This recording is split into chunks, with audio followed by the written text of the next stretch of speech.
Para você que está aí do outro lado da tela, assista esse vídeo, essa mensagem vai falar grandemente com você. Jefté, o filho que era a vergonha da família. Deus é um Deus que faz justiça aos injustiçados. Talvez você seja o Jefté da sua família, Raabe, o Davi, o José. Assista esse vídeo e ele vai falar grandemente com você. Amém? Pois esse mensagem vai falar grandemente com você. Eu quero falar sobre Jefté. Jefté é filho de Gileade. Fala em Juízes capítulo 11, do 1 em diante. Jefté era um filho de Gileade, de um relacionamento extraconjugal. E Jefté tinha seus irmãos no meio daquela família, que Gileade teve mais outros filhos, e esses filhos cresceram. E agora eles quiseram excluir, deserdar a Jefté, porque eles tinham ele como a vergonha da família. Eles expulsaram, eles excluíram, eles tentaram banir, era a vergonha, o dedo cortado da família. E ali eles fizeram exatamente assim, expulsaram ele, deserdaram ele. Não faça de conta, não quero nem que você se assine talvez com o nome do pai ou da minha mãe, porque ele não tinha culpa de ser nascido de uma prostituta. A Bíblia diz que ele era filho de uma prostituta. E ele foi injustiçado. Ele foi abandonado, rejeitado. Ele poderia ter questionado, buscado o seu valor, mas ele permaneceu quieto e ele talvez angustiado, ferido, amargurado, mas ele não poderia fazer muita coisa. Talvez o pai nem defendeu, talvez a mãe fez de tudo, né? Você vê aí no vídeo, no início do vídeo, né? A própria mãe talvez abraçou, chorou, mas para os irmãos foi uma alegria, talvez o pai não defendeu. E ele vai para Tobi, Juízes capítulo 11, versículo 3. E a Bíblia diz que ele chega em Tobi, e ali os levianos se juntaram com ele. Não foi ele que se juntou com os levianos. Jefté era uma pessoa que ele poderia ter buscado, tinha mil motivos para ser depressivo, de fazer da vida besteira, ter jogado a sua vida para o alto, buscar os vícios, talvez as drogas, tantas e tantas coisas. Porque ele se sentiu nada, o rejeitado, o abandonado, o desprezado, o excluído, que é a pior tortura para um espírito humano. Mas Jefté, menos Jefté. Jefté sabia se valorizar e ele tinha os seus valores. Mesmo que diante da família e dos demais, ele não tinha valor, mas lá no céu tinha alguém que observava Jefté. Ei, meu querido, minha querida, talvez você seja Raabe, talvez você seja o Jefté, talvez seja o Davi, talvez você seja o José, que seus próprios irmãos quiseram excluir para que os seus sonhos não se realizem. Ei, mas eu quero te dizer que Deus, ele cria situações para fazer justiça àqueles que são injustiçados. Deus é um Deus que ainda peleja por aqueles que se prezam, por aqueles que se honram, mesmo nas fraquezas. Porque Jefté, ele não tinha culpa de nascer de uma prostituta. Ele não tinha culpa de estar no meio daquela família. Ele nasceu de um relacionamento extraconjugal. Mas que culpa ele tinha de nascer assim? E ali ele foi injustiçado diante dos seus irmãos. Mas o que é que Deus fazia, meu querido? Deus está falando com você. Deus, ele estava observando, a palavra do Senhor diz em 2 Crônicas 16, verso 9, que os olhos do Senhor percorrem toda a terra para observar as injustiças que são bons e os que não são para honrar. Ei, quando a gente se guarda, não independente de onde você nasceu, independente de onde você habita o seu lugar, independente que seja a sua família, se tentarem excluir, se tentarem te jogar você a vergonha, dizer, pode importa o que as pessoas falam, se desaprovarem, você é um tanto faz como tanto fez, você é um inotável. Se você for convidado para uma festa, para um lugar, se você não for, melhor para a sua família. Talvez você seja o escadinho tirabachício, o zero à esquerda, diante dos homens, meu querido, como Davi, talvez como Jefté, como Jacó, os demais, meu querido, não importa. Mas lá dentro Deus conhece o coração de cada um. E o que é que Deus faz, meu querido? Deus não suporta ver a pessoa sendo injustiçada e ele entra, ele pega a nossa causa. O Senhor viu e Deus criou situações ali para que as pessoas, para unir família. E sabe o que Deus está falando com você? Eu tenho visto o que você tem passado, meu querido, minha querida, aonde no seu trabalho, na sua igreja, onde você está. Não coloque as mãos, fique quieto, porque nada passará desapercebido, porque os olhos do Senhor percorrem toda a terra. Ei, tudo está patentemente nu diante dos olhos do Senhor. Ei, Ele está vendo o que você está passando.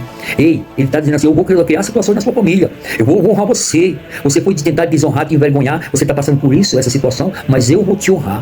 E Deus criou situação. Deus permitiu que os inimigos vieram sobre Israel. E eles não podiam fazer nada. Ele sabia que Jefté era valente. Sabia que Jefté se prezava, honrar, era valente. Ei, Deus criou situações. Deus está dizendo assim, ei, eu vou criar situações no meio da sua família. Eu vou criar e vou te dar autoridade, eu vou te dar poder. Eu vou te colocar em lugares altos. Ei, eu tenho cadeira para você. Jefté foi exatamente isso que Deus fez. Deus criou situações. Agora, ele estava numa situação que não poderia vencer os inimigos. Os anciões vão atrás de Jefté. E quando chega lá, ele diz, eu tenho o meu preço. Eu tenho o meu preço. Ei, você tem o seu valor. Jefté, aqueles que se valorizam diante de Deus, são coisas raras. São joias raras diante de Deus. E quando os anciõos chegaram, disseram expulsar, talvez os irmãos dele foram, talvez nem pedir desculpa, chegaram lá, Jefté disse, eu irei, mas eu tenho o meu preço. Eu irei. Só que eu serei o cabeça, o chefe de todos de Israel. Ei, meu querido, porque Deus estava no negócio. Deus tinha falado também no coração de Jefté para fazer como tem que ser feito. Ei, meu querido, e assim aconteceu. Jefté foi o 8º juiz de Israel. E ali, o que aconteceu, meu querido? Agora, ei, Jefté, mas não é mais o rejeitado não, meu querido. Jefté não é mais o abandonado. Ei, Jefté, agora não é, ninguém é besta para chamar ele, ei, de filho de prostituta, miserável. Agora ele está sentado para julgar todas as tribos de Israel. Ele agora está como cabeça de Israel. Ei, Deus faz isso, meu querido, para honrar aqueles que são desonrados injustamente. Deus faz justiça àqueles que são injustiçados. Agora, ei, quem está mandando, quem está ditando as regras, não é mais Gileade, meu filho de Gileade. Agora quem vai ditar a regra é Jefté.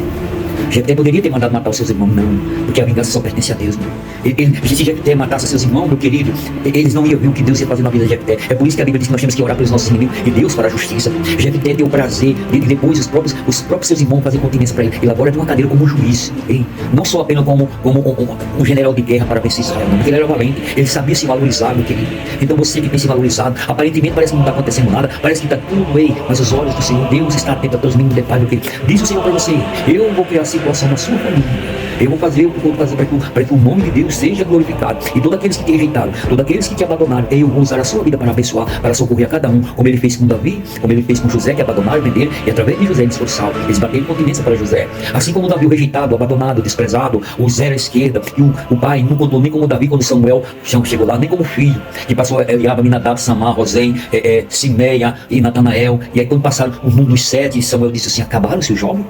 Aí Jessé, seu pai, ainda falou assim: ainda tem um, não chamou nem de filho. Tem um que está lá apacentando as ovelhas, cuidando do rebanho. Ei, não chamou nem de filho.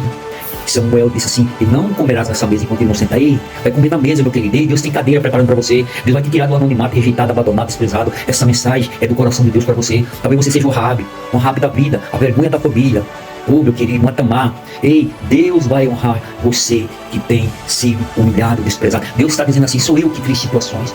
Deus está criando situações na sua família, meu querido. No meio onde você trabalha, onde você tem passado grandes provações. Deus tem visto as suas lágrimas. Ei, Deus, uma lágrima para Deus é uma mensagem. Tem chegado mensagem de lágrima diante dele. Ei, Deus, o Senhor lê as intenções dos nossos corações. Mesmo que você não fale, você nem tem falado, mas Deus tem lido. Brincar com o teu sentimento. Ei, muitas pessoas têm zombado com o teu sentimento, mexendo com o sentimento errado. E diz Deus: eu vou te exaltar. Essa é uma mensagem do coração de Deus para que Deus abençoe você nesse dia. E que essa mensagem fale grandemente ao teu coração. Essa é a primeira parte. Colocaria outra parte também, que vai falar um pouco sobre Davi, depois com José. É de muito valor isso. Diz o Senhor para ti: eu vou te exaltar. Como ele diz em 1 Samuel, capítulo 2:30, eu honro aqueles que me honram, mas aqueles que eu sou um Deus de justiça. Eu sou um Deus justo. Eu vou fazer justiça para você. Eu vou criar situações. E eu vou te colocar em lugares altos para que o meu nome seja glorificado através da sua vida e da sua família. Diz o Senhor para ti: receba essa mensagem em nome do Senhor Jesus.